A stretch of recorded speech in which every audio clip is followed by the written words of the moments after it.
Hello, I talked to Lourdes about the coffee. She seems to think it's a power problem. Anyway, she's following up on it.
You're always welcome to grab a drink or grab a snack or use the facilities at any point. Before we get started, we have to sing a happy birthday to one of our dearest friends. I was shocked when I was told how old you turned, Ray, because if I had to guess, I would have said 80. But apparently we have a 100-year-old with us in the room. What a beautiful, wonderful occurrence.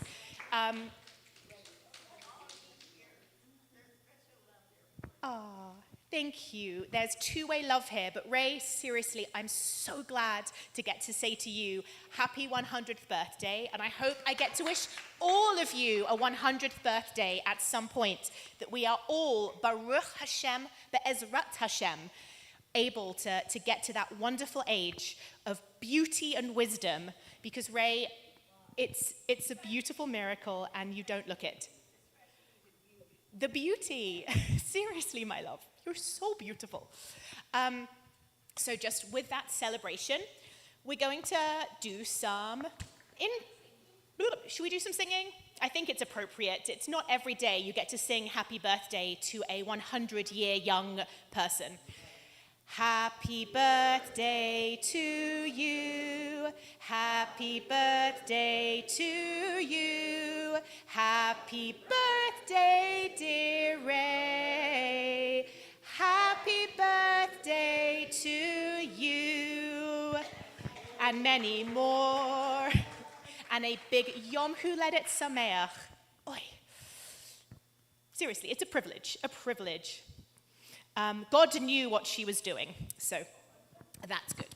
I have been asked to sub yet again, and as you know, last week, for those who are with us, we got to do a bit of a deep dive into a character in the Passover story. And we're going to look at another character in the Passover story, and as these slides unfold, you'll get to guess who it is.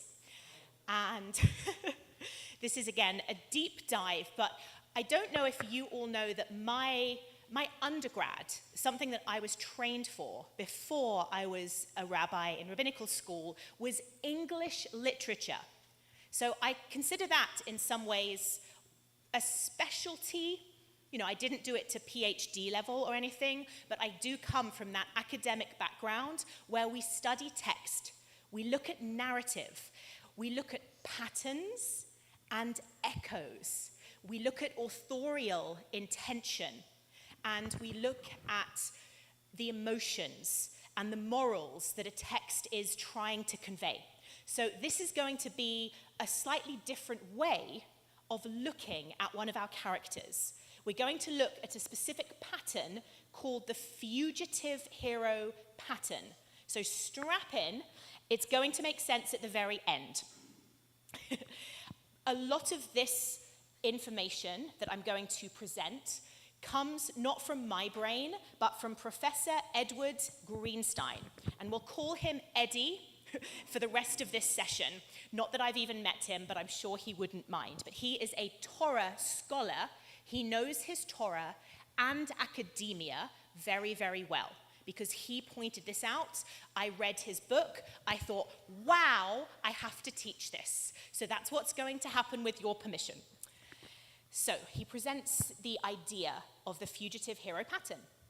Tales of individuals who must leave their homeland and survive a precarious exile before returning in triumph are widespread in world literature. However, the fugitive hero pattern, as reflected in biblical and extra-biblical narratives, appears to be specific to the cultures of the ancient Near East. Egypt in the south, Mesopotamia in the east, Hatti, remember like the Hittites, that is Asia Minor in the north. And there are 14 basic features of a fugitive hero story. What we're going to do is have a look at a couple of fugitive heroes that are not in the Torah, just so we can understand some of the basics of the pattern. And then we're going to look at one of our characters who is going to appear just a little bit in our Passover story, we are going to notice that this individual covers all 14 of the pattern. Coincidence? No, deliberate. Most of them are going to be exactly beat for beat, stroke for stroke, what you would expect in this narrative pattern. But a couple, most notably the very middle, which is always actually the most important, and also the very end, are going to slightly dissent. And that's when we get to pay attention, because it's obviously also deliberate and meant to teach us something. Before we even get to who we're going to teach, does anyone have a guess at what individual we will be discussing? Moses? Good girls. Well done, everyone. Well done. It's probably Moses, right? We can already hear echoes just in that very basic description. So I'm glad you've got your thinking hats on. This is just a map of the region, because all of these nations and ancient countries are all generating these stories. Right, we're going to hear about the Hittites. We've got, obviously, the land of Canaan and Egypt. And again, just notice where the Red Sea is. It's at the bottom. I'm not a geographic person or an archaeologist. Like, none of this is my specialty. So we're not going to be paying too much attention to the where. But here is the pattern. 1, our individual is a younger or youngest brother. 2, that individual emerges from a political or a personal crisis.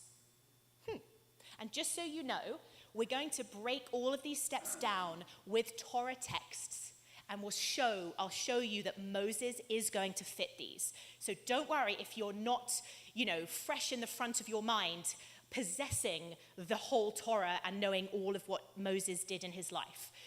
So that's fine, but some of you who might be more familiar might nod your head and go, oh, of course, of course. Anyway, number 3, flees or is in exile for a period of time.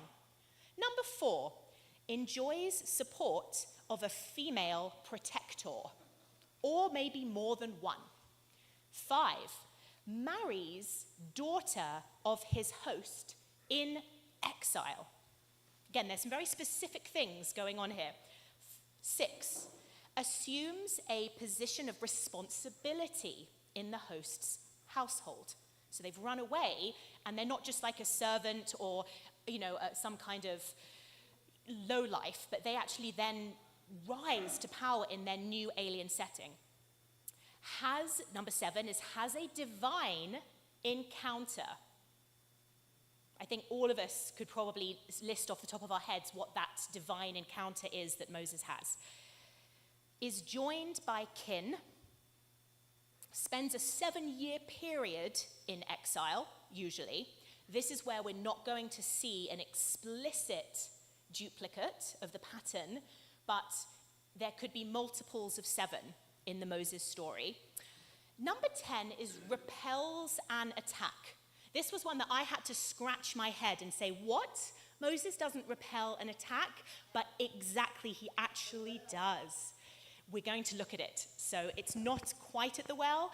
It's even stranger than that. It's a line that, when we'll get there, we'll be like, what is that doing in Torah? And now I think I know. It's because we're creating a fugitive hero. Don't worry, again, I'm trying to create mystery. Otherwise, we'll fall asleep halfway if I give you all the answers now. So Moses is going to repel an attack. At some point in the story, we're going to have spoil or plunders taken when we return. We are going to return home. This individual is going to be restored to a position of leadership and or honor towards the end of the story. And number 14 establishes or renews a cult, a ritualistic, movement. Just a little one. The covenant at Mount Sinai, perhaps. So I think a lot of you can already see that this is not a big stretch to then put Moses on this pattern. Just for fun, we're going to have a look at 2 individuals who are biblical stories, just to see some of the themes. And the writing is a little bit small because I just wanted to get it on one slide. So again, I'm just going to read it to you. So you'll just listen to it. We're not going to study or ask too many questions because, again, these next two little stories, snippets, are of a much older, longer narrative, and I'm not incredibly familiar with them either. But just for the sake of looking at the pattern, it's kind of gorgeous to see it.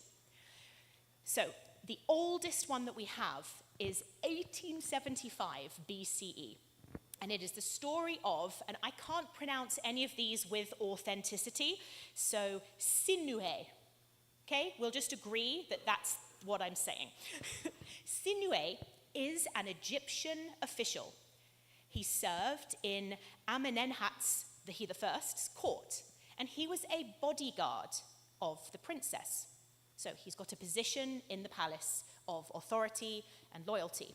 But while he's campaigning with the prince, who is going to be king, called Senwosret I, Sinue overhears suspicious conversation of an attempted coup, which is going to be the assassination of the king.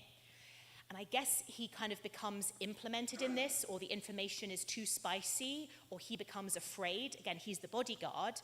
So he, as a result of being close to this happenstance, he flees. He flees from Egypt to a country towards Canaan. He goes as far north as Lebanon. Again, can we hear some echoes, some places, some movements?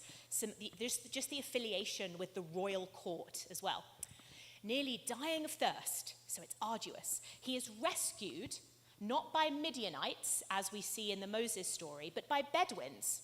But there, Sinue prospers, becomes a military hero, marries the daughter of a local chieftain named Amunenshi, raises a family there, and gains notoriety. But he longs for his homeland, and when he gets old, he seeks to return to Egypt to be buried in honor. And with the support of the princess, who is now the queen, he gets to return home. He's welcomed back, and he's provided with a grand tomb.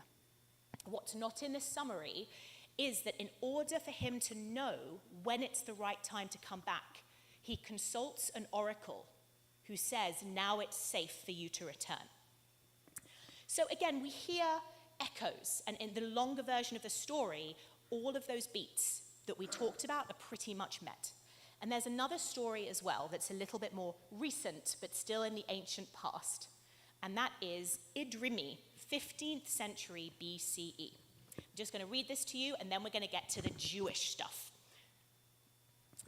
Idrimi lived with his parents and 6 older brothers in the ancient kingdom of Aleppo. When he was a young man, a hostile incident happened between his father and the king. So, ding, ding, ding, our main character has to flee, this time with his family, to his mother's brother's hometown of Emar on the Euphrates River. Although his older brothers were happy there, Idrimi thought that his family were not being treated well, so he fled again to the land of Canaan, probably in South Lebanon. In Canaan, Idrimi meets with another group of refugees from Aleppo, and they claim him as their leader. So again, he's getting to be a position of power in this new land. And for the next 6 years, he makes offerings to his storm god, Teshub, but to no avail. But on the 7th year, the offerings are accepted. And with this storm god's blessing, Idrimi builds a fleet of ships, he sails up the coast, and he attacks the city of Alalak. Idrimi rules over this city for the next 30 years, and he leads armies against 7 Hittite cities. He placed his 6 older brothers under his protection when they turned to their younger brother for help. He commissioned a statue of himself that now stands in the British Museum. It just turned up there. And the statue contains a blessing and a curse. The last two lines curse anyone who might destroy the statue or who is bold enough to change its text. And this is a picture of the statue, and you can actually see engravings on it because the story is on the statue. It's beautiful. Again, there's definitely maybe some mythic elements to this, but this does sound like a real person who had struggles, and there are themes. We're going to also, as we go through this session, play biblical echoes and parallels. Because maybe, as we're reading this, are we hearing echoes of any other biblical character who isn't Moses? Was there anything else that just our minds maybe went, oh, ding, ding, ding, ding, ding, that kind of sounds familiar? Joseph, absolutely. Bridget, were you going to say Joseph as well? Jacob. These are both correct because the fugitive hero pattern was like the established way to tell a story in ancient times. And you're hearing that both of our other ancestors go through some very similar story points. You hear Joseph, especially in the latter, whereby he was the youngest and acted upon, but ends up being in charge, being at the helm of a new nation, and then saving and taking his poor brothers in, because Joseph is the person who saves then his older brothers from famine. Exactly, that's a very Joseph move. In Jacob flees because Esau is trying to kill him, and he flees to Laban's house, his mother's brother. And also very similar things happen. And by the way, how many years does Jacob have to wait? 7. And then another 7 for his bride. Oh, and is his bride the daughter of the people who he's run to? Yes.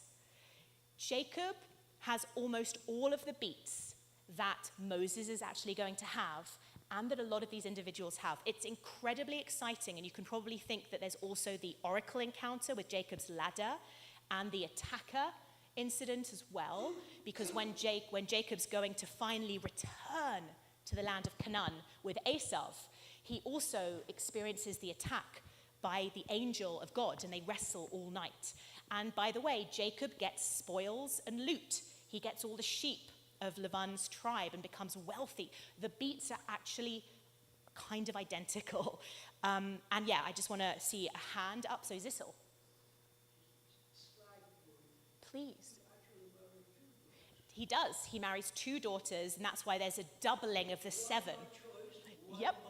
One by trickery. Yeah, Leah is the daughter kind of won by trickery, and then Rachel was the person he wanted to work. But I'd always wondered, why 7 years? And there are many reasons. You know, we understand 7 as totality, the completion of a week. The cycle starts again. We get the Shemitah cycle. You know, you get 6 years working, 7th year resting. 7 is like a mystical number. But it's also an established trope, right? There's also something that the ancients would have understood as like a kind of specific circle of time. And I do wonder if that's the reason Laban gives Jacob 7 years, because he would have known that this is the right amount of time to wait for these events. I don't want to get too kind of bogged down in that, because we've now got 14 slides where we're going to have a look at Moses' story and see if this kind of agrees with our pattern, and there's going to be a couple of deviations. And I also want us, just in the back of our minds, to think about Jacob, because it's going to come up again. And, by the way, King David also has an almost identical pattern, right? Maybe, again, when we're listening to this, we could think about where they start, where they have to go, who they get to marry, what happens, when does God talk to them. So Eddie, my professor who pointed this out to me, comes up with these, first of all, these 5 individuals who all have similar patterns, and we looked at 2 of them. We looked at Sinue and Idrimi. We're not going to have time to look at the other 3. I just put them out there so that we really do understand that in Assyria, in the Hittite kingdom, in Babylon, in Egypt, we have these patterns of leader emerge. and they all have the same character development and story arc that fits a fugitive hero. Not just a regular hero, but someone who has to be on the run, someone who has something to prove.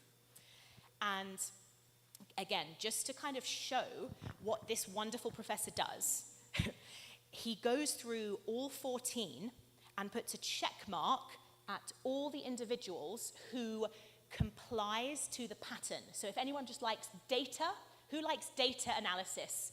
Math, logic, this is great. Again, we don't need to go through every single individual here, but notice our professor does our Sinue, Idris, etc. The middle ones are Jacob, Moses, and David. And all of them get check marks for younger or youngest brother, emerges from a political crisis or personal, flees in exile, enjoys support of female protector or protectors, Rachel and Leah, marries daughter of the host in exile, assumes position of responsibility in the host's household. Jacob absolutely kicks Laban's butt, has a divine encounter, is joined by kin, spends a 7-year period usually in exile. Moses doesn't have a cross for that. And David, we don't know, but we also don't know how long Moses was in exile, and some scholars could believe that it is a multiple of 7. So it could have been 28 years or something like that. And then we get the repels an attack. That's going to be really cool, and we're going to look at that and go, wow.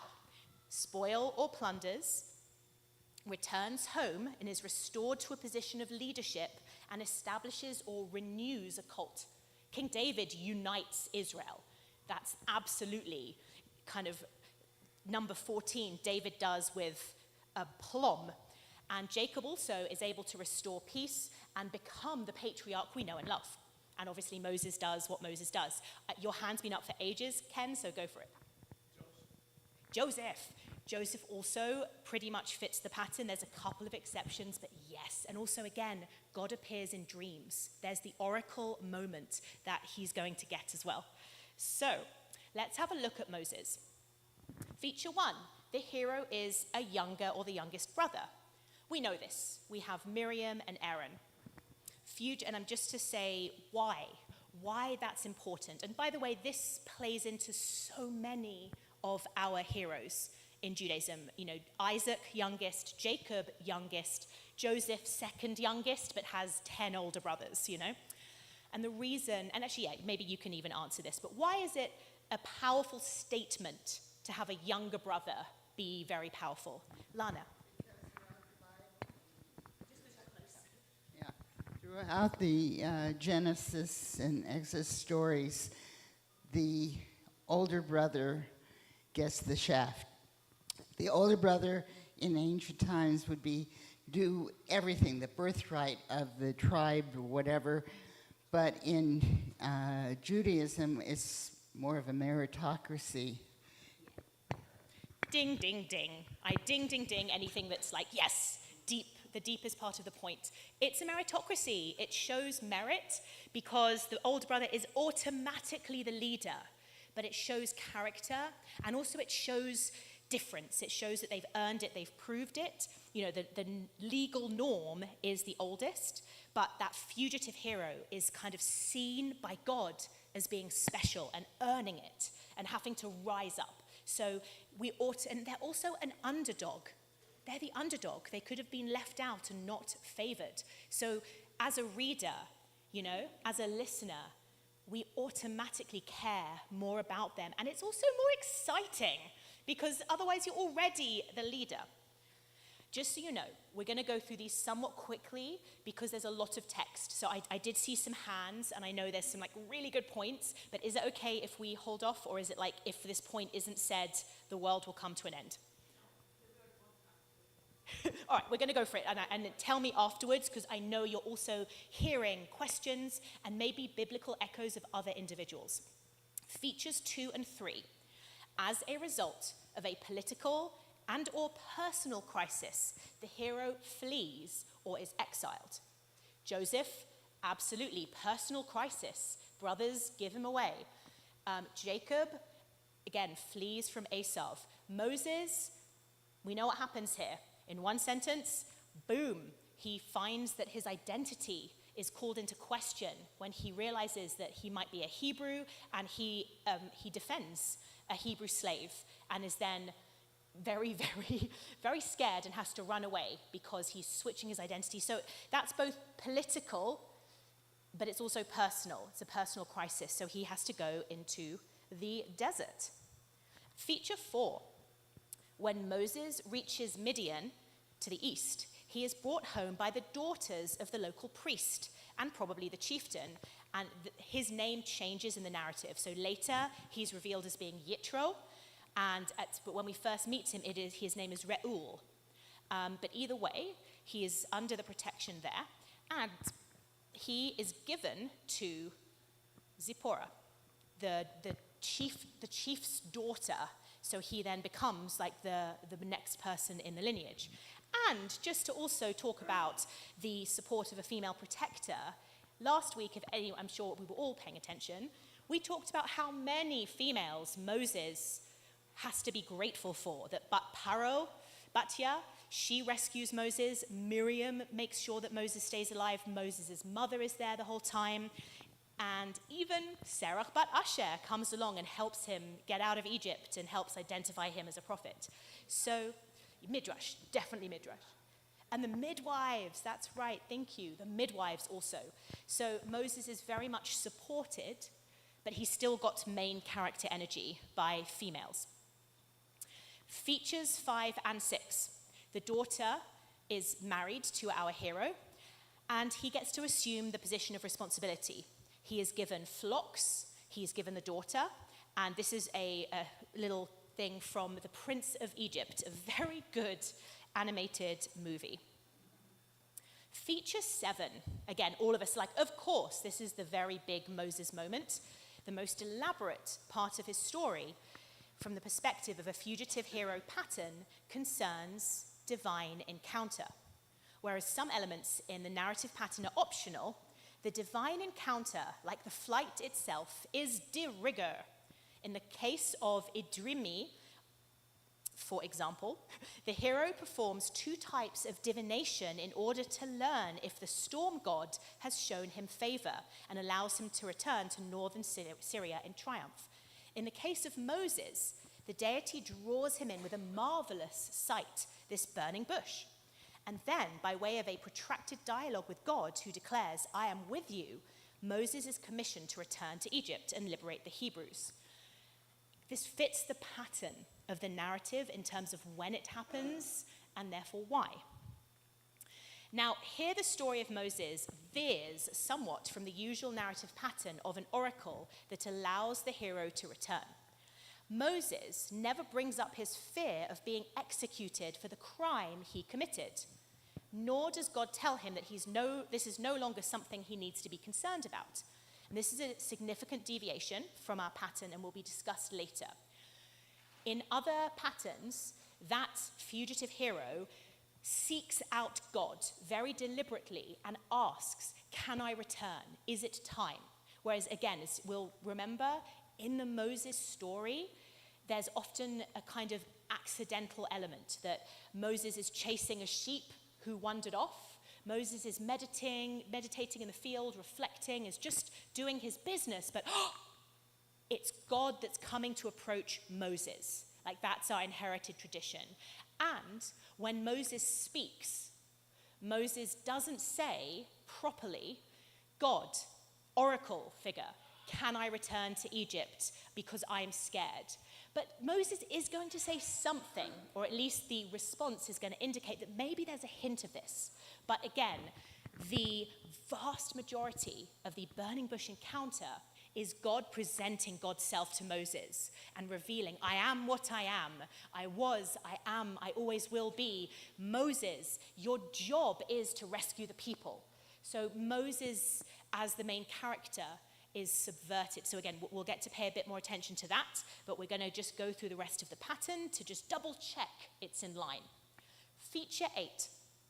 I'm actually just going to go back here to tell you something silly, which is, there is something that might be a little bit sloppy not meaning to call out the Torah, in how the next thing happens, right?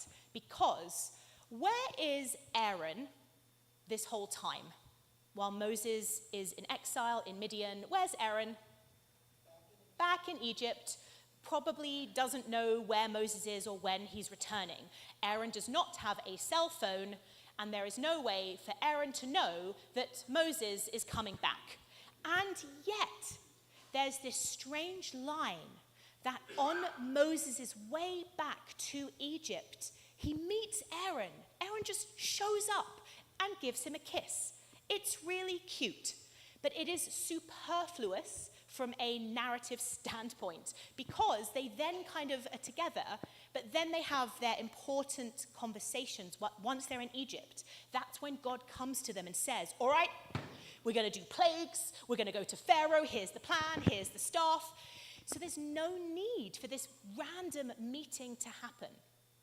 And therefore there's going to be two possibilities as to why, maybe three. Accident. It might be that the priests, who might be kind of adding things to the Torah, really want to elevate Aaron, the priest, right? His title and job, like he's there from the beginning, he knows. Or it's because the readers, the listeners of this, need to be able to identify Moses as a valid, authentic, fugitive hero, and therefore it has to fulfill the criteria of the story, because the criteria of the story is that the hero is joined by kin, by relatives. So, there is an extraordinary event that occurs as Moses heads back to Egypt. And it's striking for its lack of drama, i.e. there's kind of no need for it to happen. But according to the pattern, the hero is met by family. And in most of the other stories, that encounter happens before there is an attack. But in the Moses narrative, it occurs afterwards, and we'll look at what that is in a minute. But Moses' brother Aaron is ordered by God to go out to the wilderness and greet Moses. Okay, that's fair enough. So we suddenly see that Aaron met Moses at the mountain of God, and he kissed him. By the way, brothers meeting up after many, many years and kissing each other, Joseph, and also Jacob and Esau. Like, it's a reunion after many years. It's a very dramatic scene. Like, you run towards each other, you embrace each other. Maybe there's suspicion. Who are you? Where did you go? Why did you leave me? But here there's little purpose narratively to this encounter, because Aaron is meant to serve as Moses' mouthpiece when he speaks in Egypt. But Aaron could have taken on this duty later in the narrative, once Moses had returned to Egypt. You see that? It's lovely. Like, it's not a bad piece of writing, but Moses is going to Egypt. Poor Aaron has to leave and maybe get in trouble with his taskmasters. And it's probably significant that it's on the mountain of God, because that is Mount Sinai. So what we're also, and again, this is where I think the priests probably got involved. They want Aaron to know the place where Sinai is. They want Aaron to kind of authenticate, this is Moses, this is my greeting party. But again, this is not something that's discussed in the Haggadah, but what it also happens to do is fit the fugitive hero pattern. Let's just, please, yeah. I couldn't really find a good one. I didn't get the chance to do enough research on that, because there might be a good midrash that does say, hey, this is why Aaron's here, etc. But like, I've read these texts every year in the Torah cycle at Shul when it's Shemot time, and I never noticed how strange this was. You just take it as read, great, Aaron's there. But the fact that he's there at this point is actually just maybe not necessary, or it is, and it fits the pattern. We want to talk about the 7-year period, right? This is one of the deviations. Moses spends a relatively long time in exile, but we don't know how long it is. But the point is, 7 years is a long time, and it therefore doesn't contradict the pattern, and it could be multiples of 7, in the way that Jacob had multiples of 7. As Cecil had said, he works 7 years for Rachel and 7 years for Leah, even though it's strict. Quick point, because I know Cecil is burning to speak. The 40 is just not really 40, but a symbol of a long Right. Right. Beautiful. I'll say that out loud for everyone. Just like we have 40 days as a very specific period that comes up a lot in the Bible, from like Noah, the floods being 40 days and 40 nights, to Moses himself being on the mountain for 40 days. It probably wasn't 40 days, but that could be code for a certain amount of time, like a cycle. And 7 years may well not have also been 7 literal years anyway, but then again, it's story, it's magical, it's telling us a certain thing, but because it's the same, it's meant to remind us of all the other times we get 7. You know, like in a fairy tale, you often have the rule of 3. You know, something magical happens. It happens once, it happens twice, but on the 3rd time, there's a change, right? And we know then we get a sense of comfort when we hear that in a story because we're familiar with the pattern. So here, again, we get patterns, and a pattern happens because it happens more than once, and it is meant to tell us this is the type of thing to expect. When you get told 7 years in exile, you know that there is going to be a huge change after that someone has now got a lifestyle. I also think 7 is about family, because 7 years gives you enough time to procreate multiple times. And that's the main difference. These characters, when they go to exile, they are single and childless. So they're like young, they're feisty, they're getting a full night's sleep. But once they go to exile, they settle down, they marry, they become a father and a husband. And 7 years I think it's kind of telling you it is domestic time. They get to take up a profession. All of these individuals, including David, become shepherds. And I think it's indicating that when they then leave a place, they weren't just there for a few weeks or a few months. They were there for like a lifetime. They were there for long enough that it was then a big change for them to have to come back because they settled. You know, they went to preschool. They did the school runs with their kids. You know, they had a whole new identity. And then there's a shift. So I think that's why it's at least 7 years. And again, what we do know, so like I said, it fits the pattern, but just not explicitly 7, is Moses is there for a really long time because when he comes back, he has 2 boys who are old enough to walk and a wife. This is now what, and I'll just go back so you don't see it because we're going to read it together. This is incredible because I forgot that this happened in the Exodus story. I've read it many times. I've never given it heed. I've never really understood it. Like, why is it in the Torah? And now that I've been made aware of the fugitive hero narrative, it fits, and it just feels like too much of a coincidence. Because as we remember with, say, Jacob on his way to meet Esau, right, his enemy, after he's been banished for many, many years, he is attacked the night before by an angel of God, and they wrestle all night, so much so that he kind of endures, prevails, and gets the name Israel. It's such a big part of the story, and it's famous. So even if we don't know every detail of Jacob's life, we know that he wrestles with an angel. He's attacked. Idimri and all those other people I can't pronounce, they also all get attacked on their way back to home. And it's a military campaign. You know, like local tribes try to just seize their stuff. And of course, because they're the hero, it's not tragic, they win. And I kept thinking, Moses doesn't get attacked. Yes, the Israelites get attacked after they've left Egypt, right? Immediately, the Amalekites attack them after the Red Sea, and then other tribes attack. Moses doesn't have this story beat at this time, except he does, and the attacker isn't who you think. Moses packs up his family and makes his way back to Egypt. While he is en route, he is attacked. Now, usually, the pattern shows military action by which the hero and troops fends off hostile armies. But in Moses' case, he is attacked by God. Who remembers this even happening? I don't. I did not remember this happening. Exodus chapter 4, verse 24 to 26. It happened on the way at the night lodge that Adonai met him and he sought to kill him. And this is hamito. The Hebrew says this explicitly. Adonai tries to kill Moses. Why would that happen? That's insane. Do you see how bonkers and random that is? But especially as God had had this deep, long conversation and won the conversation. Because also Moses doesn't say no. Moses is convinced to, fine, I'll go to Egypt. So Moses is complying 100% with what God asked.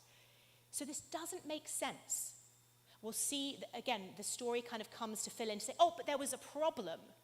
But the problem is very weird because it's not going to be relevant later on. But I just want to kind of hold the narrative there and say that's really odd. Unless there is a pattern that has to happen for the story to make sense, right? Because, as we've just established, we're on feature 10. And if there's no attack, there can't be an echo of Jacob or of all these other people, and the people receiving these stories wouldn't understand who Moses is. So, what then happens in response to this attack is Zipporah, our protector of Moses, is going to protect Moses, which is beautiful. She takes a flint, and you might remember this, and cuts off the foreskin of her son. And again, it is a little bit bloody and icky. This is an impromptu circumcision without anesthetic. And she cast it at Moses' feet. And she said, surely a bridegroom of blood art thou to me.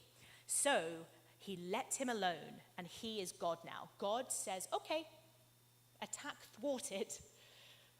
So again, the scholars, the sages come in to say, yeah. Moses is trying to go to the Hebrews, and of course, there's been a problem, which is Moses has a child, but Moses' child isn't technically Jewish.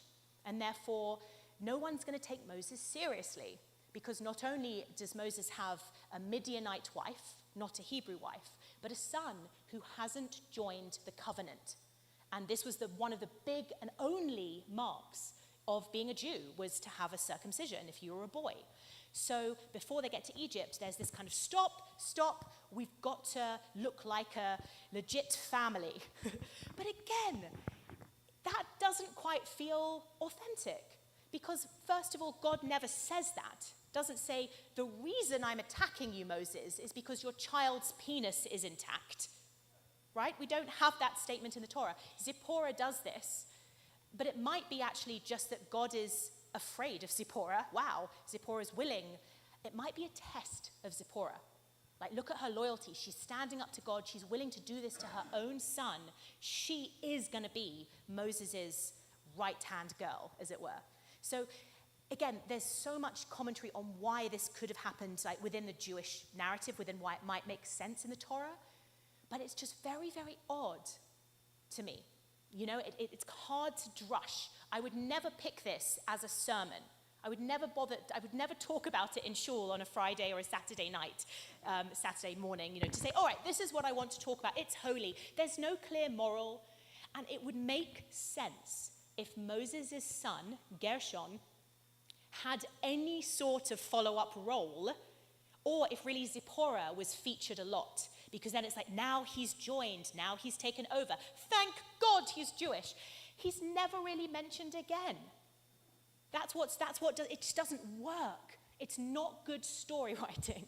So, and again, like I said, I'm being very arrogant here to judge the Torah. It's probably just that I don't understand. This is a divine text, and I want to be humble and say, this is why we have midrash and commentary. So it may well be that I am just, you know, that people hundreds and thousands of years ago understood this as, oh, this is what you had to do at this time. I want to allow there to be divine authorial intention here. God is telling us something important, and it was meant to happen, and it's important. And as a 21st century reader, I find it disturbing, a little bit odd, but I felt very relieved when I actually noticed, thanks to Eddie, that it falls in line with what needs to happen for you to pass the test of fugitive hero. So again, I'm not taking away from other interpretations, but this to me was such a beautiful acknowledgement of why it might happen. Quick point, Zissel, because we're at feature 10 and we've got 3 more to go.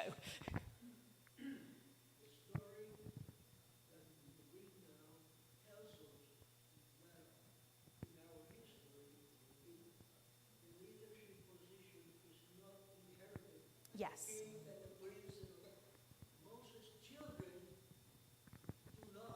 Right. Yeah, totally. Yep.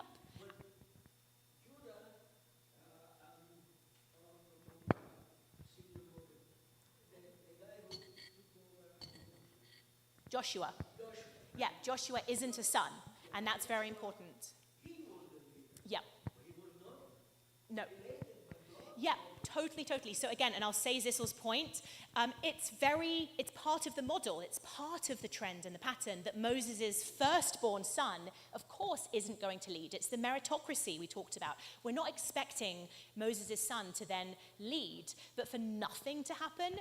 And also, if he's not a leader, though, why would this be in any way important? I mean, it might, again, just say this was a very important mitzvah that needed to be done. This was a commandment, and this is what every Jewish person needs. So it is, just on the surface, a really important moment to say, stop, this is what you always need to do to your children. You know, it's powerful and it's beautiful. And where it happens in the narrative is just very coincidental, or it's a kind of outrageous. And the fact that God is trying to kill Moses for this to happen just feels a little extra, right? But again, we totally kind of also get why. Feature 11, Moses does not gather loot on the way back to Egypt, like other of the narratives that we see, but as we remembered from last week, when they're leaving Egypt, the Israelites gather silver and gold, which they use to build the golden calf with, but also they hold some back and they use it for the Mishkan later on. So gathering the spoils is a really important part of the story. And also, Moses does take the coffin. So in some ways, he takes his prize. Do you remember? He takes Joseph's bones back from Egypt. So the idea of this feature being an occurrence is part of the pattern. And then 12 to 14, Moses does make it back to Egypt, because here we have the return home, restored to a position of leadership and honor, and then establishes or renews the cult. And we have the culmination of this as Moses giving the 10 Commandments twice, but the idea of like, this is now the covenant.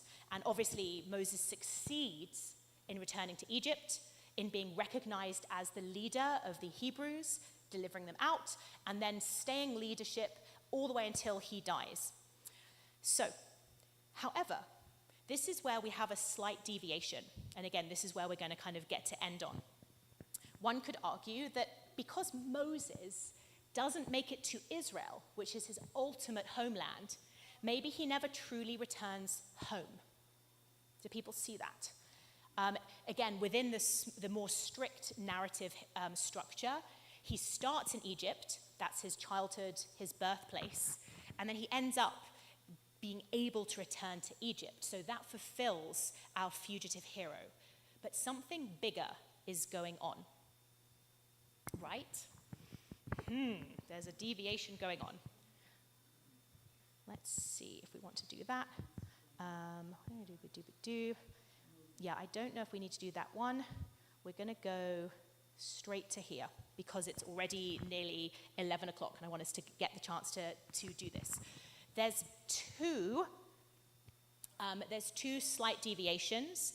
The first one is the idea of the oracle, the burning. So don't read this yet. I'm talking about previous slides, but I'm just going to summarize it rather than go it too deeply.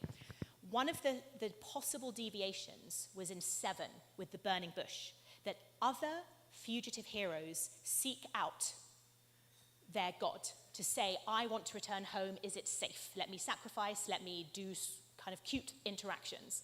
For Moses, it's somewhat accidental. And that's because we actually don't want Moses to really be the hero of the story. Instead, what we get here is God taking over and saying, I need you to do this. So that rather than Moses willingly wanting to go back to Egypt to get honor and power and loot, Moses is a man of humility. Like Moses' whole character depends on him not trying to be the hero. So what happens instead is a different hero arises. And that actually then gets transferred to the Jewish people as a whole, because they, the Jewish people, the Israelites, are the ones who then get to complete the cycle and take over the fugitive, because they then exit Egypt and return back to Israel. And they are the ones who get to return home. They collectively restore the cult because they ultimately opt in to following God. And if you look at it really as Jacob starts the story, because Jacob starts in Canaan, then really it's the completion of Jacob and Joseph's narrative arc, because they started in Canaan, they end up in Egypt, they take the spoils collectively with their descendants doing all of this heroic deeds. They get interactions with God, they marry the people they marry, they eventually end up being back in Israel. So Moses, while yes, he personally and individually does fit the pattern, there's this beautiful thing, which is that Moses ultimately is at the very last minute shoved out of the way so that the people themselves kind of take on the mantle of his leadership. So again, the idea of Moses seeking the oracle, it's dialed down. There is a hint of Moses seeking an oracle. Where is it? Yeah, in Midian, God says to Moses, "Go return to Egypt, for all the people who are seeking your life have died." So that, and again, we just won't go too deeply into this because there's some commentary there, but there's the idea that when God is reassuring Moses, that comes from a place of Moses saying, "But I can't go to Egypt because the people who seek me are going to kill me." I.e., let me check in, is it right? Am I allowed to go back? And God does reassure Moses, like answering a question that Moses doesn't explicitly ask. So there's the idea then that Moses was seeking God. Because also the text, and this is the bit I skipped, the text does say this is the mountain of God that Moses goes up. And if it's called that, then maybe it was locally known as the mountain of God. The Hittites, the Midianites, all of these tribes knew this is where you go to see God. So what's Moses doing there before he sees the burning bush? Even though the text doesn't explicitly say Moses was going to speak to God as an oracle, it seems like maybe he was and maybe he did know there would be God. Because the text, like I said, before Moses ever encounters the bush, says this is the mountain of God. So either it's telling the reader, this will be the mountain of God, like you can expect to see this again, it's going to be Sinai, and that Moses doesn't know that it's the mountain of God, but maybe Moses does know. So there's still that possibility, actually, that Moses really does fulfill feature 7. But that very end, that returning home, Moses doesn't really fulfill it if you think of home as Israel. So I'm just going to read to you the very, very last bit, and it's going to bear it out in the present day as well. The Torah is interested not in Moses' personal quest. Like, we don't even know where he's buried, by the way. Do you remember our very first Egyptian bodyguard who becomes a leader? He wants to return to Egypt so he can get glory in his old age and have a fancy tomb. He wants to be re-established as part of the monarchy. Moses, we don't even know where he's buried because he was humble, and we don't want him to be the main character. We don't want him to be the hero. We don't want to worship him. So he's not coming back to die. And again, what the story is interested in, the Torah, is Israel's destiny. So finding the fugitive hero pattern enables us to feel safe in that familiar narrative beat. But it also serves to highlight the contrasts of this unique text compared to other Near Eastern stories. The story of the person is subordinated to the story of the people. Moses is not celebrated as a mythic hero. It is the Israelites and the God who take center stage. And ultimately, it is the people who return home and complete the pattern. Right? Isn't that like, ooh, love that. Love that, love that. So he is a fugitive hero, but he also isn't at the very, very end, except he could be. And again, just to end on this little slide here, after having spent so long talking about how central Moses is to the story of the Exodus, Moses is not in actually there is one mention of Moses. It is very minimal, it is not centered, and we don't pray to Moses, and this is the Jewish tradition. And if he was a fugitive hero, would he have made it into the Haggadah front and center? Like, of course, but we don't read the Haggadah as this is the story of Moses. This is the story of God rescuing God's people. And if we want to go all the way back to the beginning, do you remember the big statue? That big statue with I am a statue, I am commissioned, here is my blessing and my curse, here are my stories. We don't have statues of Moses. What we have are writings of the commandments. So, how do we take this to our Pesach stories? First of all, we can still use the idea of those 14 beat patterns of the fugitive hero to understand Moses' journey and many other of our ancestors. But we can also take it on ourselves to complete that journey. Because as we've seen, this fugitive hero pattern applies to all of us, because we all inherit our ancestors' journeys. And what do we say at the Seder?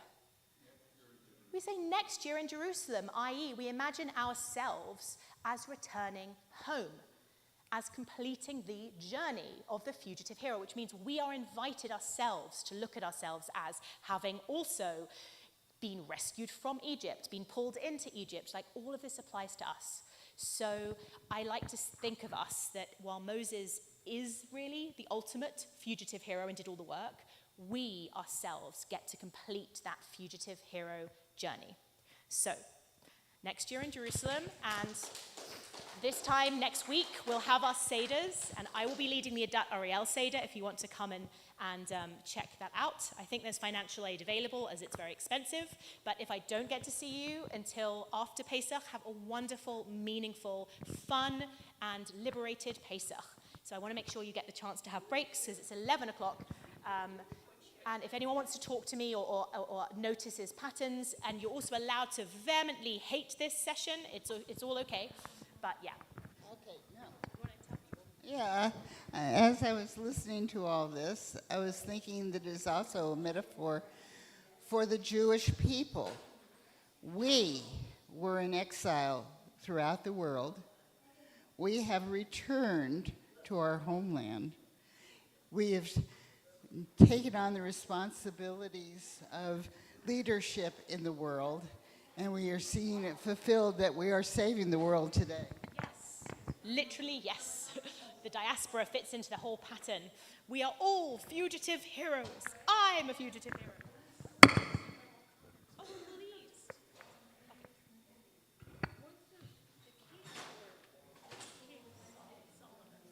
Yeah. There were sons. Yeah. It doesn't always actually that way. Yeah, because the priests take over, so what happens is Aaron gets the lineage, because then Aaron's sons get the leadership. After Joshua, that lineage does die out. I think some of it is, yeah, and then it does become quite frankly, it's also because back then it was true.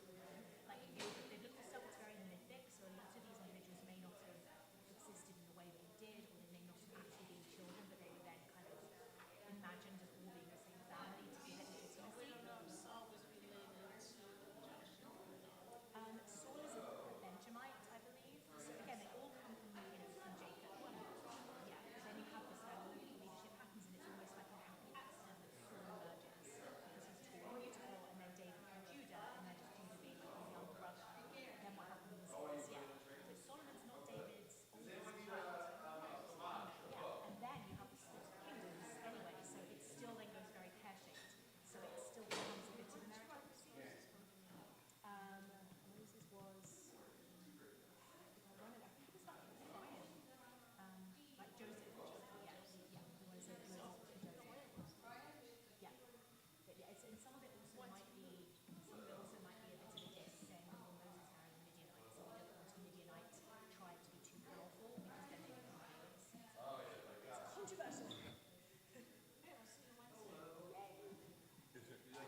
Okay. Whoa. Sorry. Okay, everybody.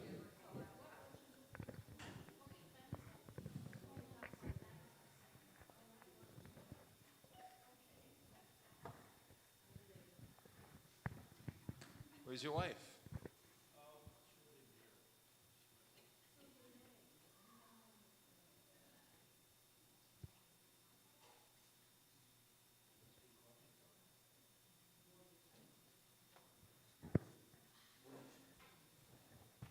Okay. So I hope everyone is well. We were just discussing, so first, happy Passover in advance because we are not going to be in session next week. And then I think there's and then I'm away. So the question is, where am I going? And the answer, Eleanor and I were just talking about it, is I'm just not sure. So we're going on March of the Living. So Eleanor is going, and anyone else here? No. So the March of the Living is let me just review in case someone doesn't know. It's a trip back through the Holocaust, and it intentionally coincides with Yom HaShoah, which is Holocaust Remembrance Day. And on Yom HaShoah, this March, since it's the March of the Living, we march from Auschwitz to Birkenau. Yes, and then we have a delegation with Hamakom, the synagogue in the West Valley. And then you also see the different sites throughout Poland. So you visit different concentration camps and explore the Jewish life that was.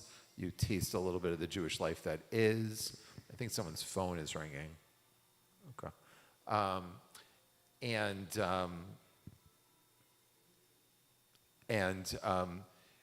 Usually the March of the Living, there's actually two marches, because you continue on from Poland to Israel, where on Yom HaAtzmaut you march into the old city of Jerusalem.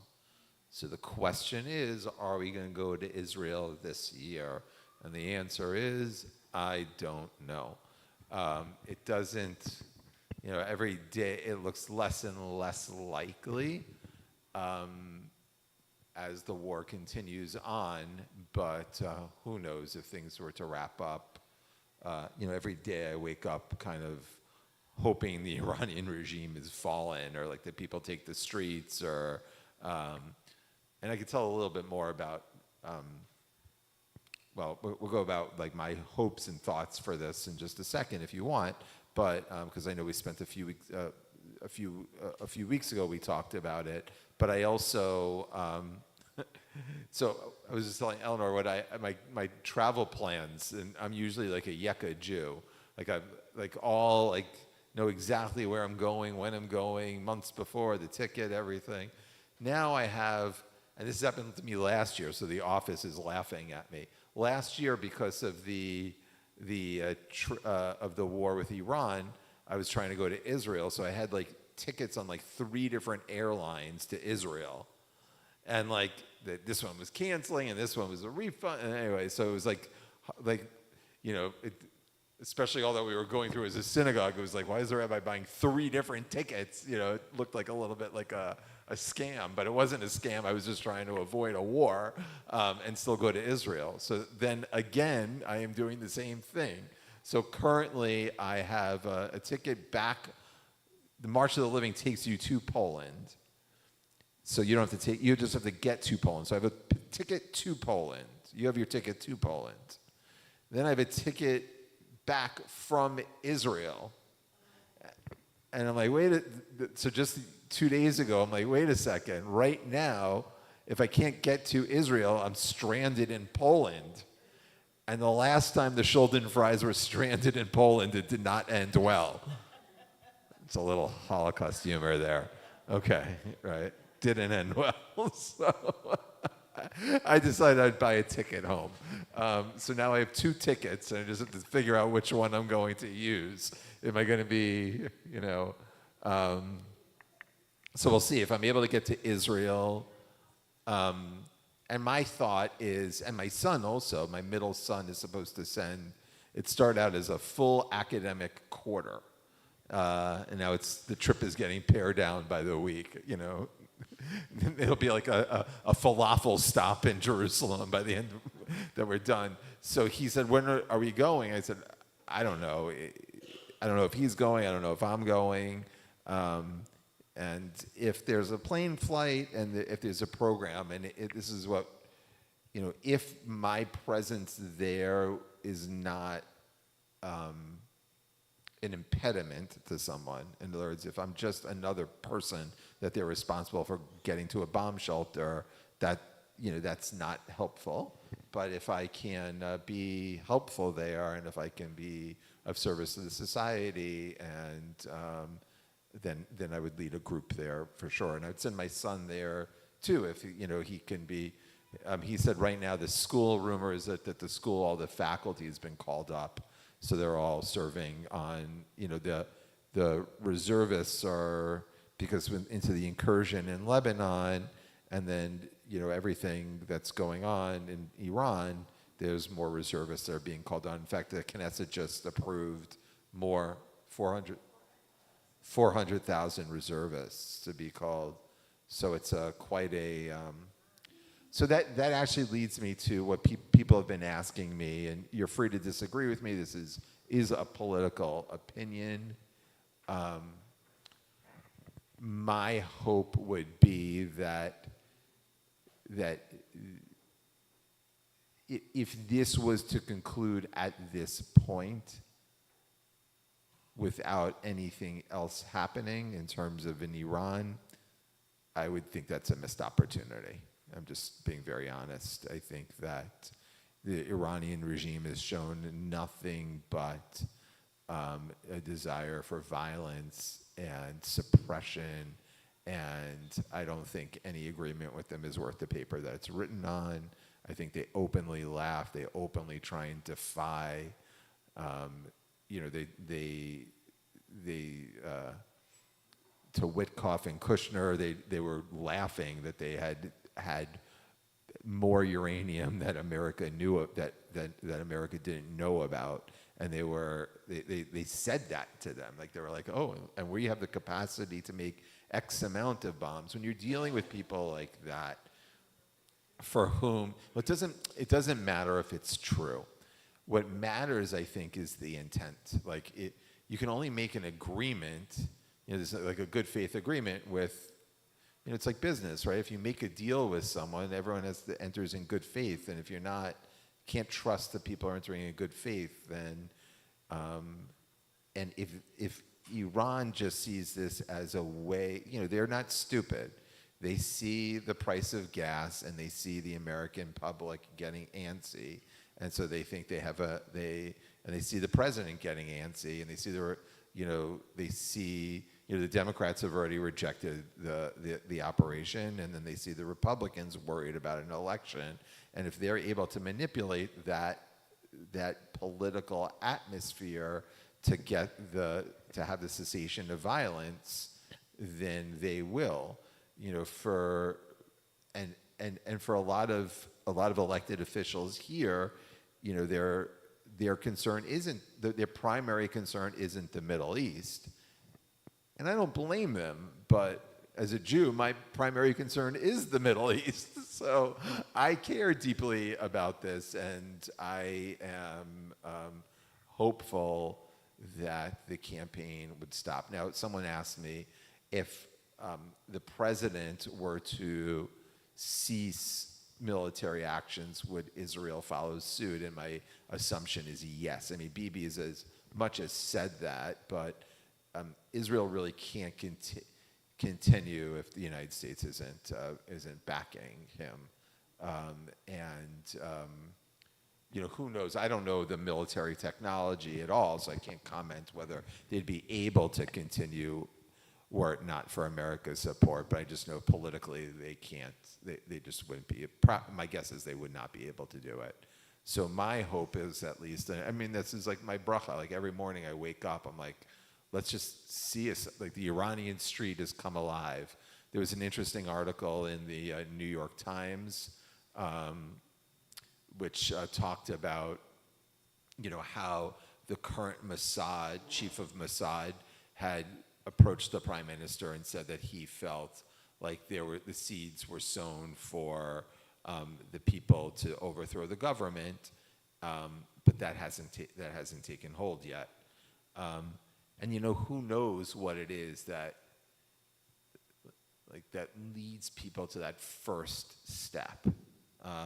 Hold on for a second, Zissel. So it is, until that happens. Right now, look, you understand these people. They're suppressed and they're scared. And the last time they took to the streets, tens of thousands of them were slaughtered, and they were slaughtered indiscriminately and intentionally indiscriminately to imbue within the masses a sense of fear.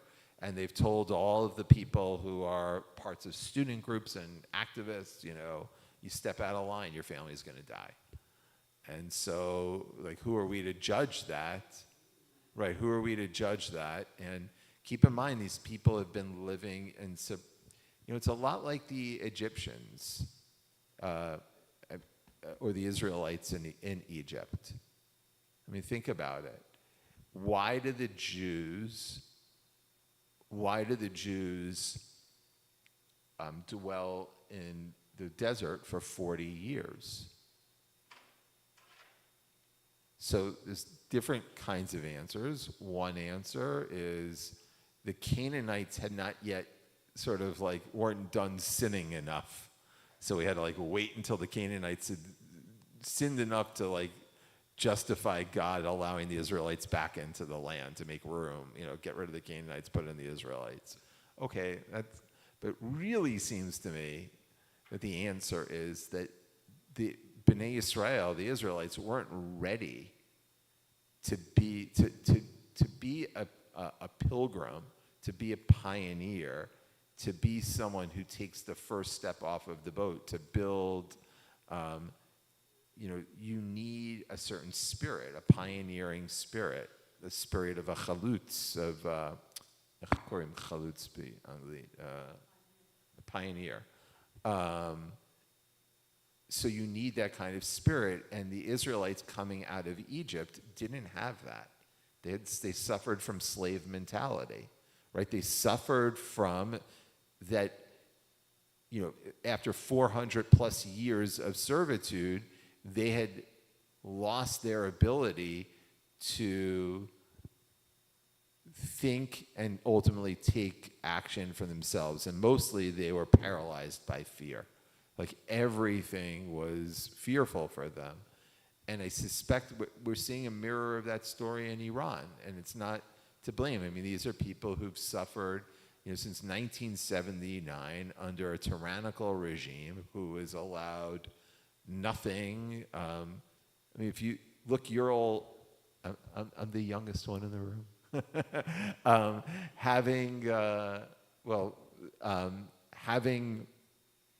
I remember the hostage. I remember the hostages when they were taken, and I remember seeing that on TV and just being really confused and scared a little bit as a little boy. I was small. I was 5 years old, 6 years old when that happened. But think about Persian society, and in the course of your lifetime, how much that's changed. Think of the Iran that you used to know at an earlier part in your life, and the Iran that's present now. It's radically different. And most of the people now don't have memories of that, right? That the folks who were, in their 30s and 40s when the regime, when the Shah fell and the regime rose, are now, of retirement age, and they're in their late 70s, 80s, or even 90s, and now you have this the newer generation doesn't know from freedom, and so it's hard to. Are you okay, Ray? Yeah. Okay, sure. Okay. Wait, as you're going, Ray just celebrated her birthday. Did we all sing to her already? We sang already today? Some of you say yes, and some of you are saying no. All right, we're going to sing to her again. Okay, stop complaining. Let's go. 1, 2, 3. Happy birthday to you. Happy birthday to you. Happy birthday, dear Ray. Happy birthday to you.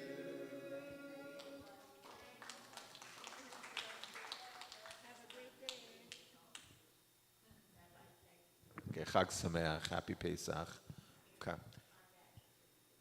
Sure, not a problem. Okay, so we're like, I find myself every morning. Oh, and that's where you find in the book of Numbers.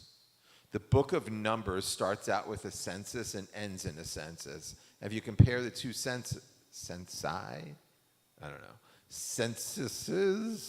of the people, the two accountings of the people, everyone's different.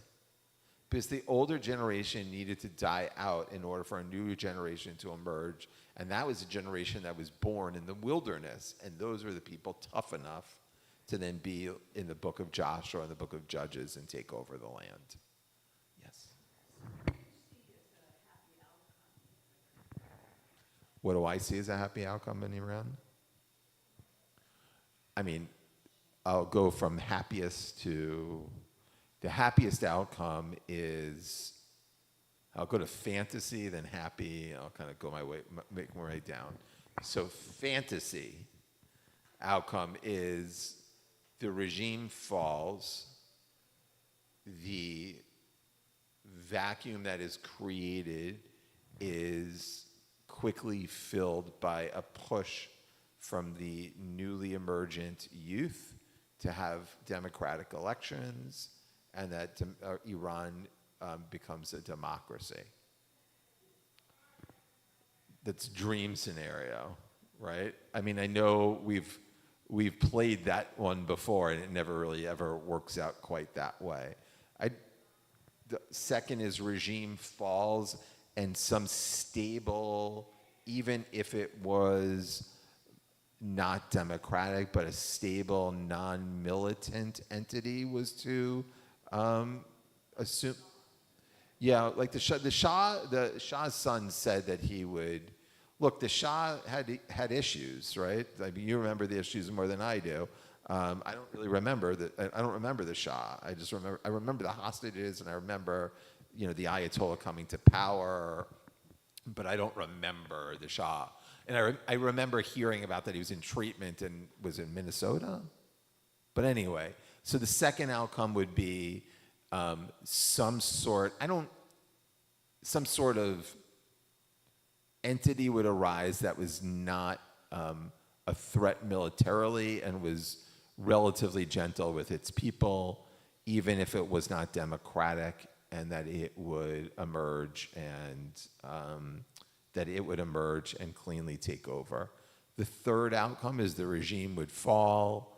There would be a power vacuum. This is where people start getting hurt, and there's chaos, but the chaos results in the country being, at least the fanatics being neutered, right? So in other words, the unrest is kept within Iran.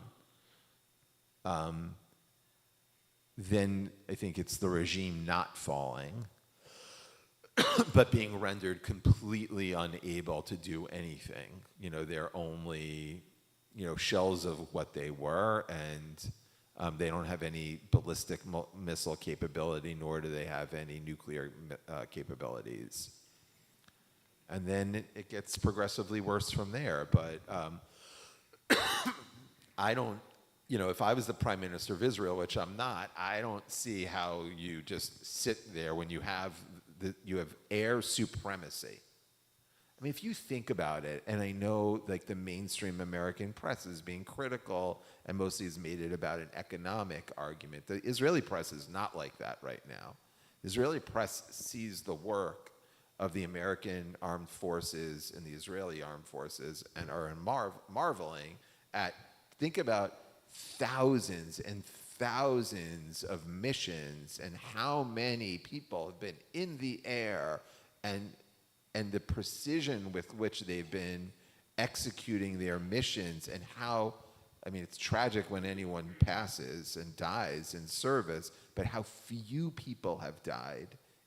Statistically, it's negligible. It's not even, you know, the amount of people that have been flying sorties and the operations, and it's incredible. The thousands of Americans and tens of thousands of Americans and thousands of Israelis who are participating in these, and there hasn't been a devastating strike by the Iranians, right? They haven't hit. I think they took aim at the Lincoln, the aircraft carrier, but it didn't even like come, you know, it didn't come close. Hold on, Sissel, 1 second, I see you there. And so I think like that's an enormous story. Now the hard part about it is you keep doing that, like you can't do this every 6 months or every 8 months. I mean, and no country can, so in my mind at least, you have to, like, you've come so far, you might as well, you have to finish it. And is it finishable? I don't know, I'm not a military expert.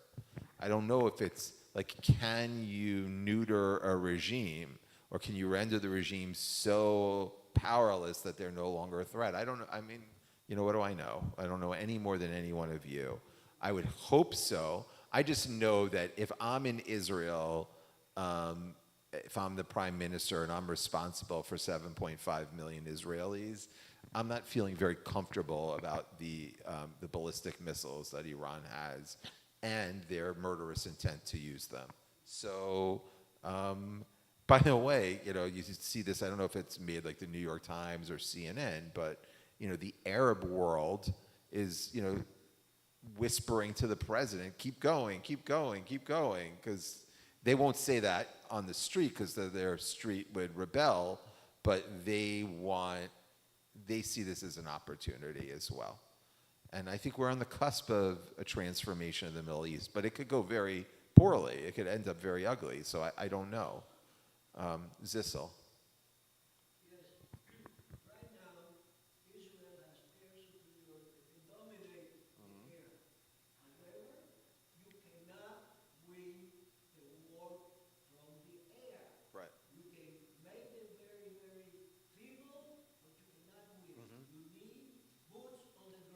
Yes.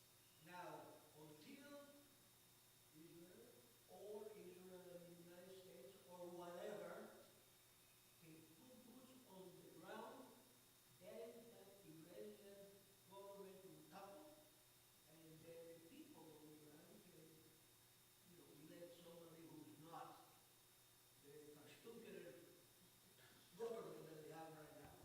Yeah. Look, right. So I think the plan was, and this is what I said from the Mossad, the head of Mossad, the plan was, I don't know if this is a plan or the hope. It wasn't a plan. The plan was to attack and eliminate the head of the regime and take out as many people they have. And they have. You see these charts, like the whole leadership, like whatever was like in the Iranian public schools, like these are the people in the government. They all have X's on them, right? Like, if you're in Iran, like, I'm okay not going into government right now. Like, that doesn't seem like a good job for a nice Jewish boy. That was a joke. That wasn't funny? Okay.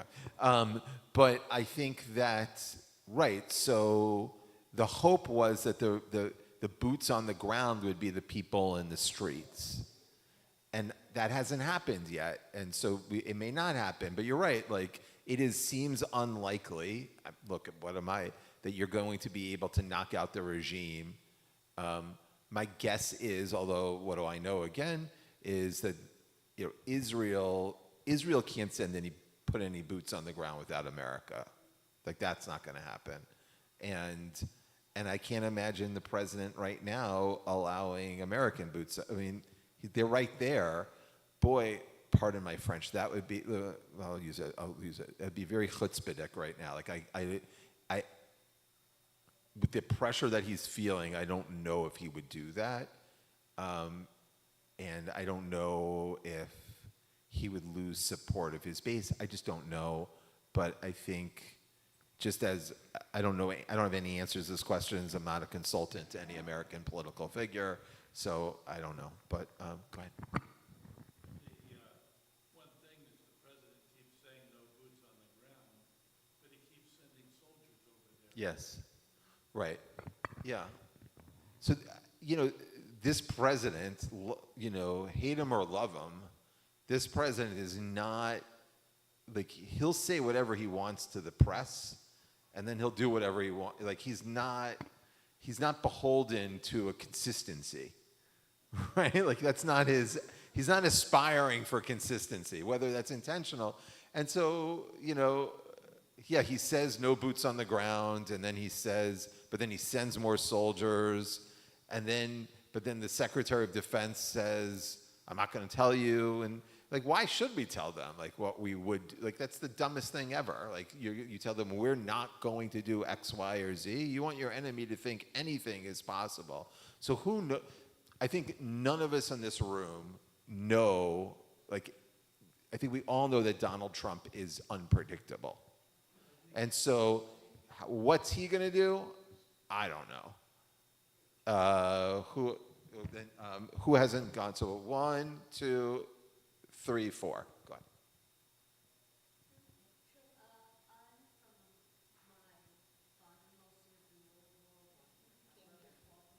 Yeah. Oh, you want to use the microphone, Shirley? Yeah. Go ahead. Oh, you okay?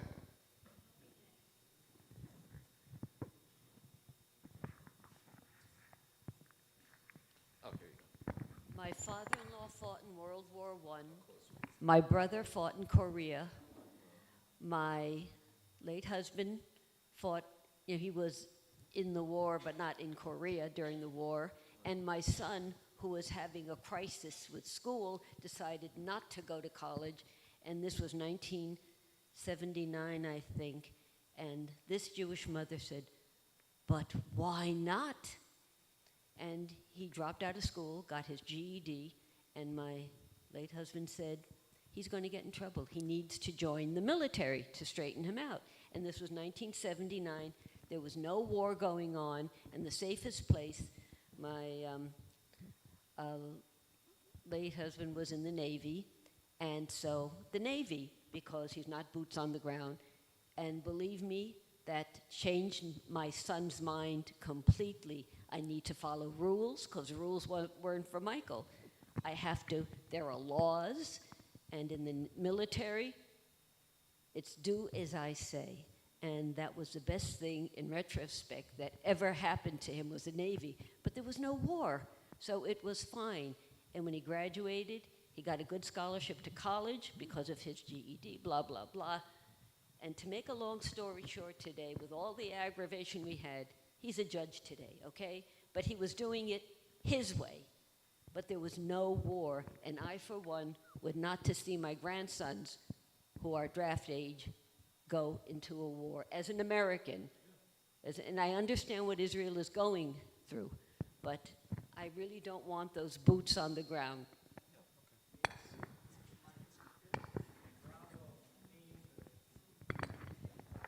Yeah, I have a different perspective. I've been watching this TV, not TV, but this app, and it's on the internet. It's on YouTube, and it's called Tubi TV. I don't know if you're familiar with it. It's called Tubi TV. No, Tubi. I think Touri. Tubi. And it's a TV station on YouTube that was founded and maintained by an Iranian American. And he is showing on this YouTube station what's going on in Iran. I mean, the TV stations here, CNN, Fox, CNBC, they don't show you what's going on in Iran other than the bombing and what the people are doing. This Iranian station, and I don't even know how valid it is. I've been asking other people about it, and I don't know anything. But what he is showing is that the people have risen and are out in the streets. And they've destroyed some synagogues because the army, not the army, what is it, the RDC, the militia there. It's sort of what they've done with Hamas and Hezbollah, is that they hide their military in schools, in hospitals. Well, here they're hiding them in mosques. And that he is claiming that, and he shows film. So my question is, why isn't American media showing what's actually going on in Iran among the people? You don't see that. You just see the bombs. So I'm just curious as to what you know. One reason that we don't see more of what's on Iran is because the government cut the internet. There's some people have access to the Elon Musk satellite, Starlink, but not everyone. It's not widespread, so it's hard to understand what's going on in Iran. Now, hopefully, the government knows more than we do. I'm sure they do, but it's hard to understand. And look, I can appreciate even here when some of you said, boots on the ground, no boots on the ground, continue, not to continue. If you're looking at this as an American, I understand that. I'm not looking at it as an American, I'm looking at it as a Jew. I am, and that's how my perception is. And I don't know, like, are boots on the ground or the next bomb from the air, like what is going to precipitate what? But for me, this is just my opinion again, and the threat of Iran Iran, as currently constituted with its government, is an existential threat to Israel. And so for me, that's it. Like that's how I'm looking at this whole thing. And so everything else comes. Now, I don't know what measures are militarily advisable, not advisable, too much, not enough, yes to this, no to that. I don't know that. And the lens that I just am looking for this is again, it's Jewish. It is just Jewish. And do I understand why some Nebraskan congressman is like I'm not in favor of this? I get it. I don't, I lobby against it. I understand their perspective, but I guess I would also hope someone made. Do you all listen to the Dan Senor podcast? How many of you listen to podcasts? Yeah, start listening to some podcasts. Okay. So Dan Senor, who he is, Rosalie, you want to listen to his podcast. Dan Senor, Senor. He's one of the authors of the book Startup Nation. And he was, back in the day, this is going to seem like ancient history, when Mitt Romney was running for president, he was Mitt Romney's foreign policy advisor. So he has a wonderful podcast called Call Me Back.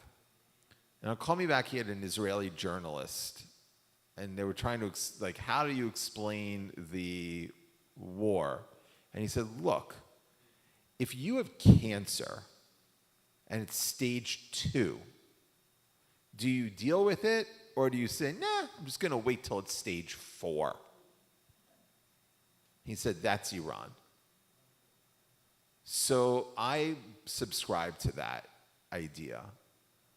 I see Iran as a cancer, and what they have done by proxy and direct, there's no reason to think that wouldn't extend to America as soon as they are able to. But even without the American lens, for me as a Jew, it's already hit home. The ring of terror surrounding Israel, October 7th doesn't happen if it were not for Iran. Hezbollah doesn't happen were it not for Iran.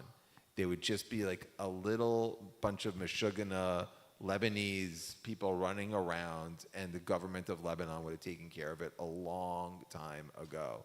But Hezbollah exists because of the Iranian dime. Hamas exists because of the Iranian dime. Bashar al-Assad stayed in power for as long as he could because of the Iranian dime. The Houthis are able to do like all this crazy stuff because of the Iranian dime. And so, and if you think about Iran, Iran has, that's one big investment in terror. This is a government that since they were in power from 1979 until today, the value of their economy has depreciated by over 90%. So you have one of the riches and resources, most intelligent people, like very well situated in terms of juxtaposition to the Straits of Hormuz. They should be loaded, and the economy is barely I mean, it's not, and that's why there's so many, because the government has taken funds and used those funds to support terrorists instead of investing in their own country. That's what we're dealing with. And so for me, that's the cancer. And I'd prefer, America, Israel, whoever is the scalpel that removes the cancer. I don't want to wait till stage 4. That's how I feel. Now, is that complicated? Yes. Do I know what would be effective? I don't. I'm a rabbi. I'm not I'm not General Petraeus or anything like that. I don't know, but just for me at least, like a good Pesach gift would be see the government fall, right? That would be a good Pesach gift. Okay, who hasn't had a chance to speak yet? All right. Yeah, sure. Right. No, you can, but I'm just saying you can. The question was, are you viewing this as a Jew or as an American? I guess I'll just be like, if I was not Jewish and I was an American and I was just an American, I don't know how I would feel about this, and I understand why there are Americans who say we have what to worry about at home. Why are we worrying about this? I would understand that perspective. I don't know if I would believe it or not. I tend to be a little bit more hawkish with foreign policy things, just like by nature. So I don't know, but I do know if I am a Jew, and if I lived in Uruguay, my American part of my identity is not necessarily what's compelling me to say to see this and hope for increased military pressure. But I do think as both. But sometimes for me, if when people say we don't, I got an email from one of the local Congress people, we don't need another Middle East war. And I'm thinking, we don't need another Middle East terrorist. Right? So I'm just looking at it, and when I'm saying we, I'm thinking of Israel. Look, I wish Saudi Arabia well, but I'm not losing sleep about Saudi Arabia. I lose sleep about Israel. Michael, yeah. Yeah. Yeah.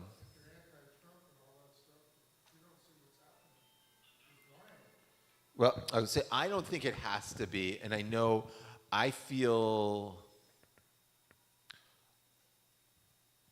that this has become a partisan issue. I don't see it as that. I don't see that it has to be a partisan issue, and I think that everyone, everyone who's in office is looking at this through the prism of the upcoming elections. And they're politicians, so they do that, right? So they're looking at, the Democrats are looking at it as like, wait a second, if we hold their feet to the fire, the gas prices keep going up, people are going to complain, and they're going to get, the Republicans are going to get slaughtered in the midterms. And then the Republicans are looking at it for how much longer can we support the president before we're feeling too much with the economy, and we set America first, and is this not America first? So everyone's looking at it as, are they going to be held accountable at the polls on a little less than a year from now? And I don't care. I care about the elections. But what I'm saying is I have I care about the state, I care about the existence of the state of Israel more than I care about a midterm election in America. I do. So I could live with that result whichever way it is. I can't live as a Jew with Israel facing an existential threat that is trying to be executed against it. So my heart beats, how does my heart beat? It beats with that as its primary. And I used to say, because I never really thought this, and I'm not sure, I don't know, I haven't thought about it in a long time, that I don't think that most of American elections were ever about Israel. Really about, I didn't think of Israel as a litmus test. And I know that the American prism through which they're viewing this whole conflict is the economy. That's what it's about. It's about, we can't do this anymore, the global economy, this and that. And I'm thinking, I'll pay $1 more at the pumps. I'll pay $2 more at the pumps. I have an electrical car, by the way. So, but I'm happy to pay that tax. I'm happy to pay that tax because I don't really care. I mean, I care about money, obviously, but I don't. Oh, why do they keep calling me? I don't care that, I'm not, that's not my raison d'etre, right? It's not what animates my soul. What animates my soul is if you told me that I had to pay an extra $10,000 a year in taxes, but Israel would, or expenses, but Israel was safe, I take that bargain. It's a bargain. So, for the first time, and I never thought this, I never thought my rabbinate would be about existential Israel, anti-Semitism. I never thought, but here we are. I thought the biggest battle that we were fighting was against assimilation. That was wrong. So this is who you hired as your rabbi. I became a rabbi to fight against assimilation, thinking anti-Semitism was dead. So if you think I was wrong. So I'm pretty fallible. So my whole thing is just off. So what do I know? Who hasn't spoken?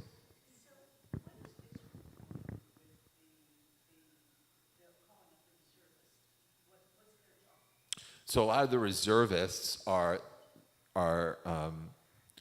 there's several things. So first of all, Israel is going further north into Lebanon. They're up to the Litani River, right? And so when you have your army move north, you still need to have you have to make sure that everything is secure still. So there's that. And they're worried about the West Bank. They're worried about Gaza. And then a lot of people are in military operations in Iran. So you need the logistical and backup round, people like me, I don't know if they're not sticking 50-year-old men on the front lines, but they're making they're doing the back, they're providing the logistical and tactical support. Look, and I've been sounding pretty hawkish even, this morning, but the whole incursion into Lebanon thing.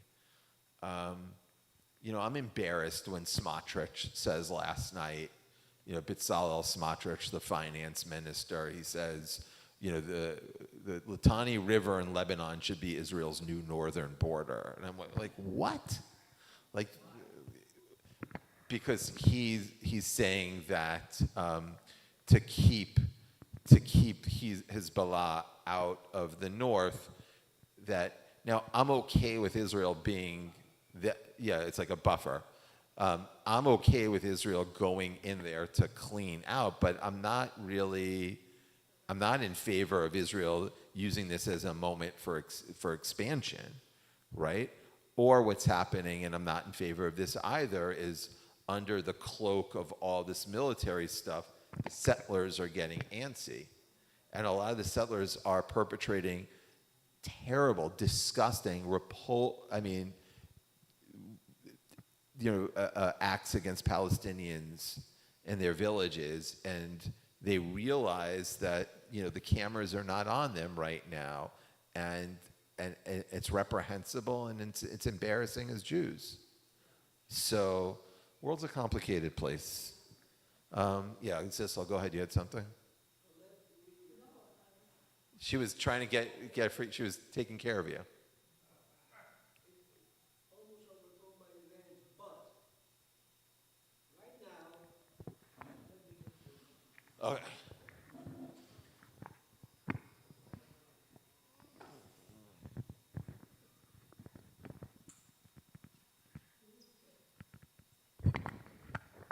it's a point that I'm sorry.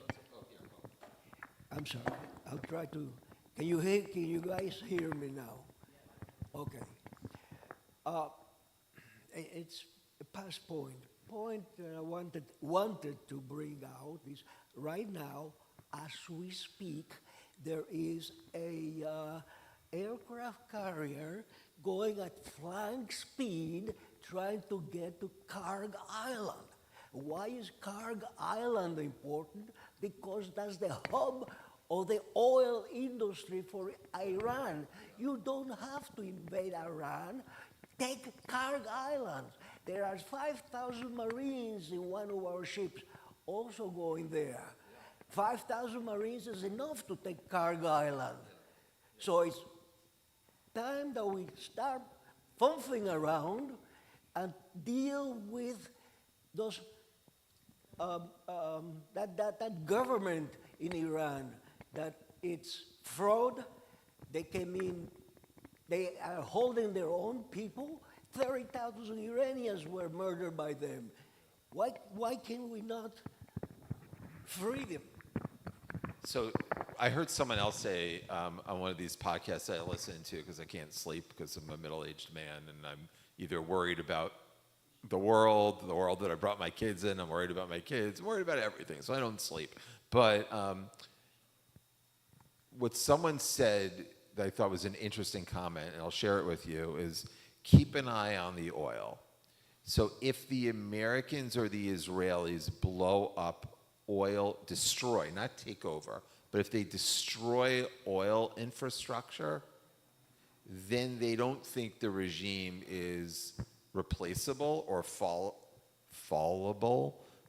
will fall, and therefore they will send Iran economically back into the 19th century.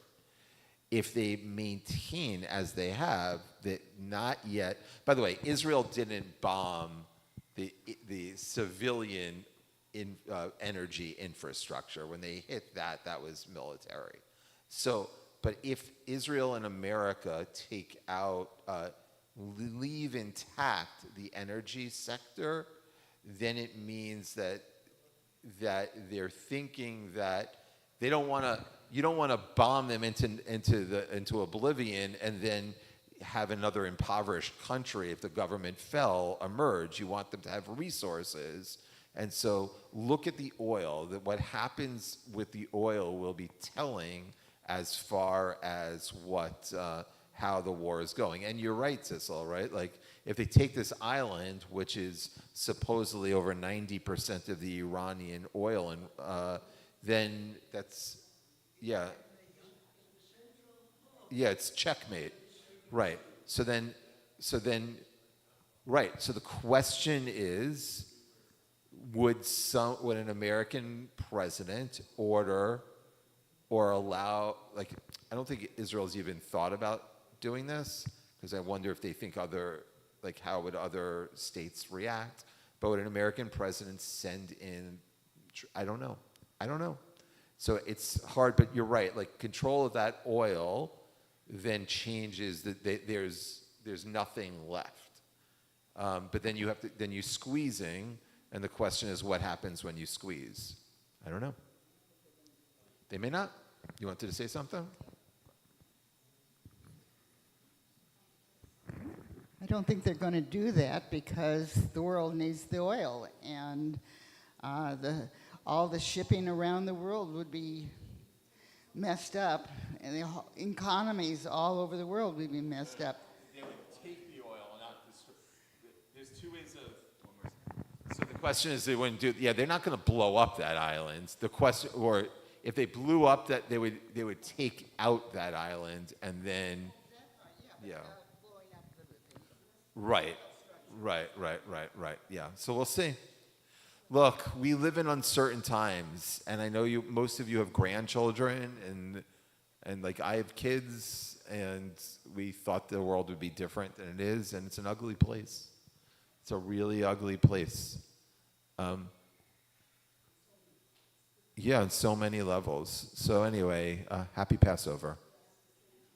No, it was a joke. It was sort of like, Anyway, I want to wish all of you a Chag Sameach. May it be a Pesach that, despite everything, is filled with, we can all look at the blessings of freedom that we enjoy in this great country. Here we are. Look at you. Like, you're actually models. Some of you disagree with each other politically. You're able to say your opinion. No one's, like, yelling at anyone. We have a nice conversation, and so I appreciate this, and I appreciate you, and maybe we'll get back to the book of Genesis sometime. Okay. Chag Sameach, everybody. Rabbi, I want to show you this. I don't know if it's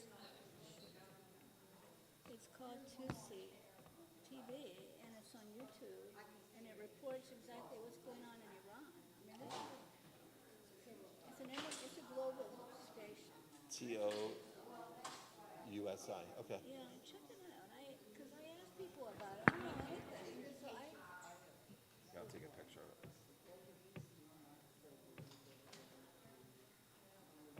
check it out. Yeah, thank you.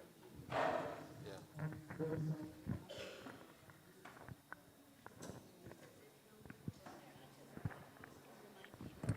Hi, just a reminder that we'll be on break for 2 weeks, so don't show up next week, okay?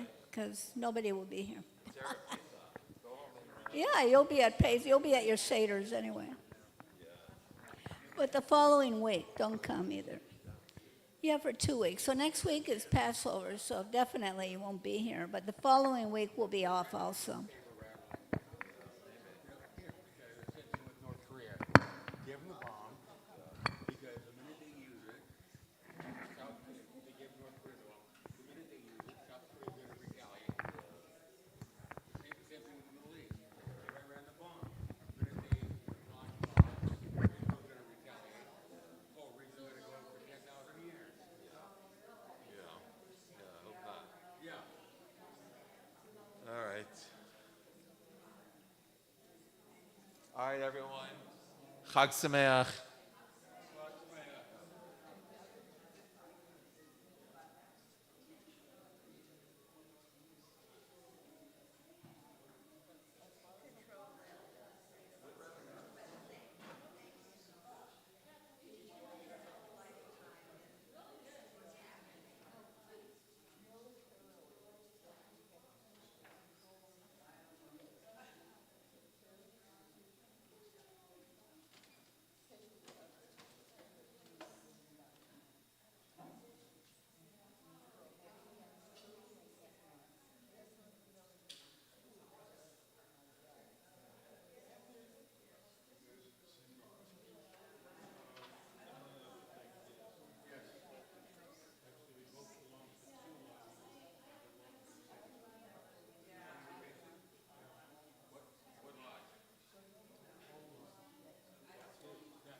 say something.